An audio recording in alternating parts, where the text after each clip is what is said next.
यह 2 तारीख का आज का ही।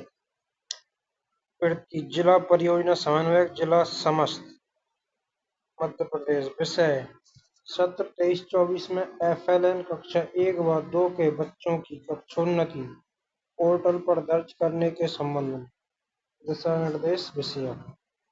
विषय अंतर्गत लेख है कि कक्षा 1 व 2 की कक्षाएं FLN के अंतर्गत सम्मिलित हैं। इन कक्षाओं में मासिक, अर्धवार्षिक व वार्षिक परीक्षाओं का परंपरागत आयोजन नहीं होता है। कक्षागत प्रक्रिया एवं निपुण भारत की गाइडलाइन अनुसार आवधिक आकलन के माध्यम से नियमित समयावधि के उपरांत बच्चों का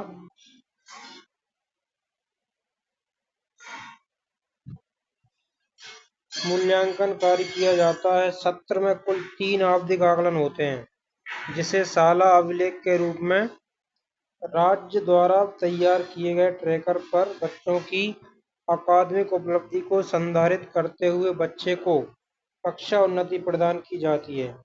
यानी कि जो इस बार ट्रैकर भराए हुए थे, इनमें 3 आवधिक आकलन हुए थे, 10वें सप्ताह का, 20वें सप्ताह का और 30वें सप्ताह का। तो वही साला के स्तर पर अभिलेख के रूप में तैयार किए गए ट्रैकर। कक्षा अपडेशन हेतु निर्धारित पोर्टल पर बच्चे के अंक, प्रतिशत अथवा ग्रेड की प्रविष्टि ही स्वीकार होती है।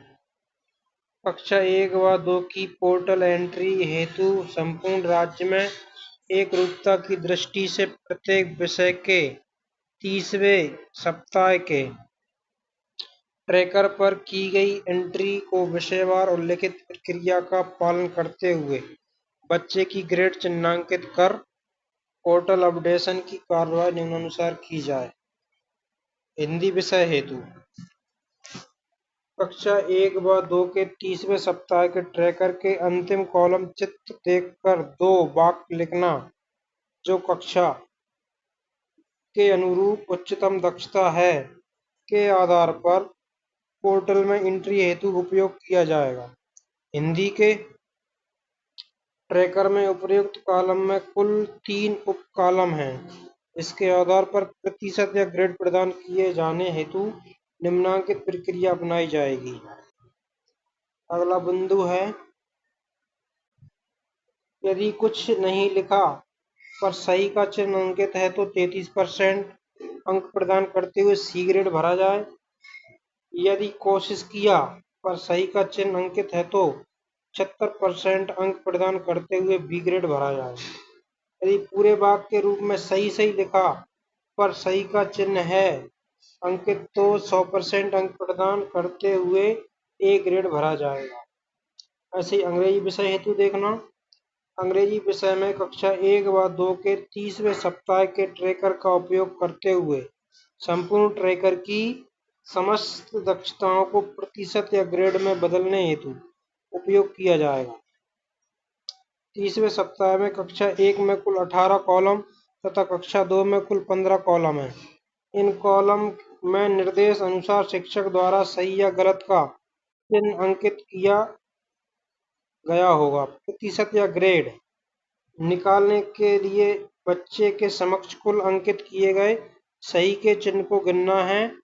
इसे उस कक्षा के कुल कॉलम कक्षा 1 में 18 व कक्षा 2 में 15 से भाग देना है और इसमें 100 का गुणा कर देना है। अब जो प्रतिशत प्राप्त होगा उसके आधार पर निम्नांकित अनुसार ग्रेड में बदलना है।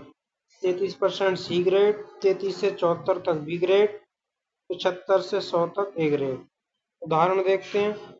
कक्षा 1 में किसी बच्चे के नाम के समक्ष कुल 11 सही के चिन्ह अंकित हैं तो उस बच्चे के लिए 11/18 गुणा 100 बराबर 61.11 अर्थात 33% से 74% के मध्य आएगा, अतः एक ग्रेड बी होगी। दूसरा, कक्षा 2 में किसी बच्चे के नाम के समक्ष कुल 4 सही के चिन्ह अंकित हैं तो उस बच्चे के लिए 4/15 गुणा 100 बराबर 26.66 अर्थात 33% से कम है, अतः ग्रेड सी होगी।